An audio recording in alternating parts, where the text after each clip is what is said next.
Hello, welcome back. This is part 3 of our cinematography course with Paul Howard. Hi Paul. Hello. Last time we left you, we just set up a tripod. There's our tripod. Like this one. Let's put a camera on it.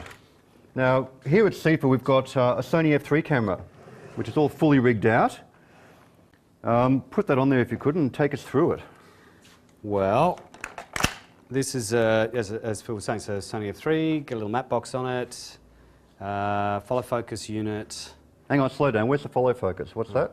This is the follow focus unit right here. And this on the front's the matte box, yep? That's the matte box with a little French flag on it. So this matte box has 2 filter trays.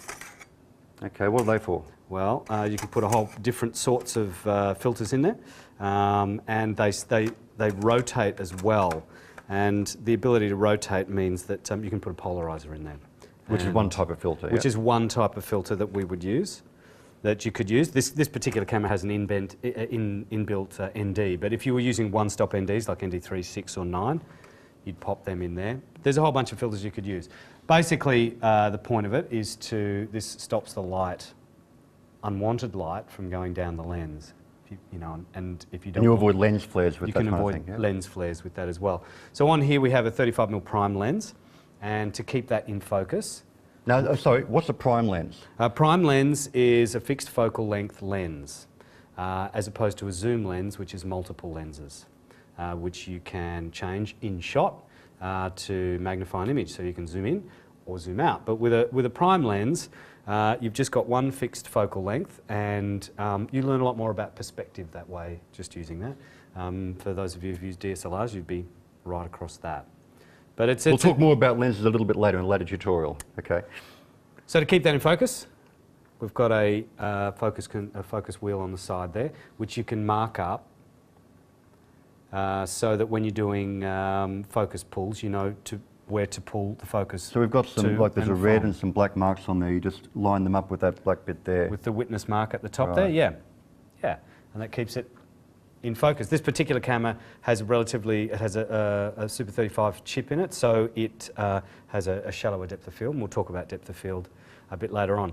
But that's basically the camera. And just to give you an example of, I should say, basically that's a typical kind of camera for this type of tripod.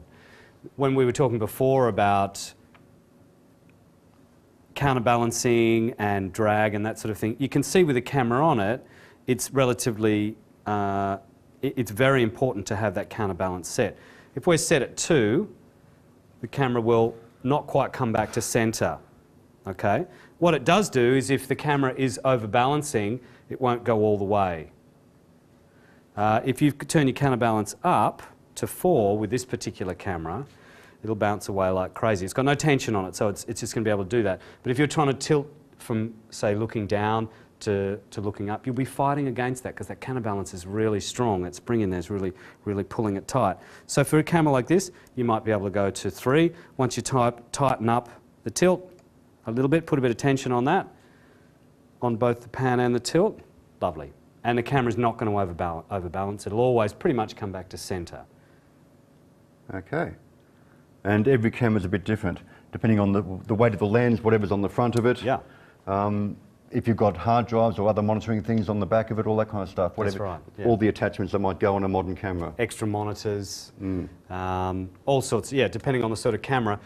The head is very important, very integral to keeping it nice and steady and having a smooth day. Right. So that's an overview of basically what every camera pretty much has, yeah?